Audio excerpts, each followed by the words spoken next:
Magandang araw po. Ginagawa ko araw. Yes. Para kung sakaling umaga, araw pa rin. Yes. Kung hapon naman, araw pa rin. Yes. Kung gabi naman, araw pa rin. So magandang araw po sa lahat. Yes. Magandang araw din sa inyo. Alam mo, Oben, excited ako. Alam mo, kararating ko lang ng China, di ba, nagkasabay tayo. Pinauna nga kita para lang makilala mo yung factory, tapos umuwi ka na. Pero nakatatlong gabi ka rin, ano? Yes po. Nakatatlong gabi. Nasarapan ka ba sa Chinese food? Actually, masarap siya. Kaya lang, ang hirap lang magbanggit dahil hindi ko siya mabasa ng Chinese. Okay. Pagka nag-serve sila, talagang malalaki talaga eh. Anyway, bago po natin pag-usapan yung mga tao, yung Hong Kong po, Beijing at saka Shanghai, wala pong problema yan. Sanay po sila dun. When I say sanay, piti sa mga hotel, sanay sila mag-English. Pero pag nagpunta ka ng ibang parts ng China, tulad ng ginawa namin ni Obed, naku, pag wala ka pong translator, lagot ka na. Oo. Tama? Ayun. Kailangan may translator ka. So yung app nyo, dapat may translator. Yung Uber po nila doon, hindi Uber, hindi ang tawag doon, hindi rin Grab, DD ang tawag nila. So tatandaan nyo, kasi kamukha ngayon, pupunta ako ng Indonesia, ang tawag sa kanila, Gojek naman. Gojek, oh. So dapat may marunong din mga basic English yung mga nandun. Sige, Hindi. Pinag-uusapan natin yung kotse. Ano Yung Gojek, yun ang application para kukuha ka ng Grab o DD. Okay. Oo, kaya po ako excited dahil first time sasali po ni Wonder Boy ng International Professional Tournament. At sasamahan ko naman. Bah, maganda yun. Oo, kaya medyo excited ako. Alam po niyo, tuwanta ako sa batang yan, si Wonder Boy, no? At yan po ang isang player na hindi marunong mangutang at hindi nagsasanla ng tao. Bata pa kasi. Oo, mahirap na lang magsabi. Yan po ang sakit ng mga player.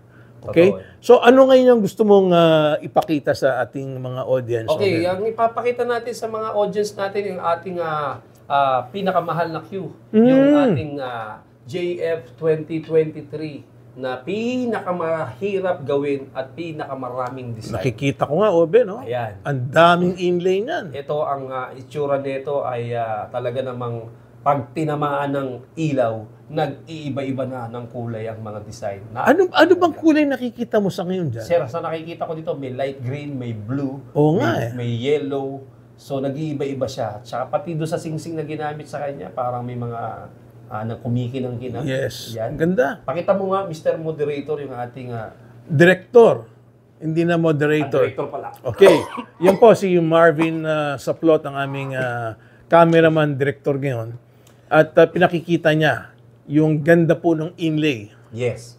Ayan po, ang presyo po niya, 30,000 pesos. At ang kanyang shop po ay ginamitan na siya ng ng Taom Fusion tip. No? Kung makikita niyo po, ang style niya po ay talagang napakaganda. Ito po yung kanyang extension, kung makikita niyo rin po, yung extension yung kanyang shop, 12.5 mm, mas high-end ng konti sa ating standard carbon fiber na binibenta. Ayan po, napakaganda kasi sir talaga. Ba't mo pinakita yung shop ulit? Kaya siya pinakita yung shop, mas maganda po ng konti yung quality ng shop ng JF 2023. Compare doon sa standard natin binibenta. Anong pinakaiba? Ang pinagkaiba niya, sir, semi-pro taper.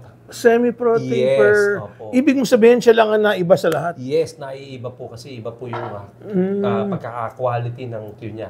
Kaya siya nilagyan siya ng taong para po kasi mas masiyahan yung gagamit ng JF. So, okay, ulitin ko. Yung iba hindi pala pro-tapered. Pro-taper din, pero ito semi-pro taper. Semi-pro taper. Kasi meron tayo super pro-taper. Yung talagang manipis. Manipis. Yung pong diretsong tapered niya. Yung po yung tinatawag na SMO na ginawa. So yung SMO natin talagang mas tapered pa yon. Yes po. When you say tapered, manipis biglang tataba konti lang. Ganun ba? Opo, manipis siya, tataba konting-konti yun yung lang. tinatawag na conical. Manipis, tataba siya ng konti. Conical siya. Pero yung pro taper na super, diretsong 12.5, tapos medyo banda rito doon ng bababa ng mag-iiba ng isa. Bakit kaya ganun? May mga tao na depende sa hagod nila? Bakit kaya ganun? Ang purpose kasi, pagka titira ka, yung iipit ka ng plangketa, kapag ka tumataba dito, siyempre pag tumataba yung pinaka-plangketa, nag-iiba rin sa dulo yan kasi tumataba yung parang gumagalaw po siya. Ngayon, kapag diretsong 12.5 po, ang yung pag diretso lang po 12.5, diretso lang po yung magiging tira nyo. Ngayon, kapag umabot dito, naiiba na po yung pagdating dun sa dulo, naiiba na yung patama. So, yun po yung... So, depende gusto talaga ng sa professional. player. Yes. No? Gusto ng professional kasi, siyempre, diretso. Kaya kailangan, diretsong 12.5. Ayaw niya ng parang semi-conical ang nangyayari. Naiiba yan kapag gumaganon sa dulo, nagsuswing. Ang problema, itong mga pro, wala naman pambili.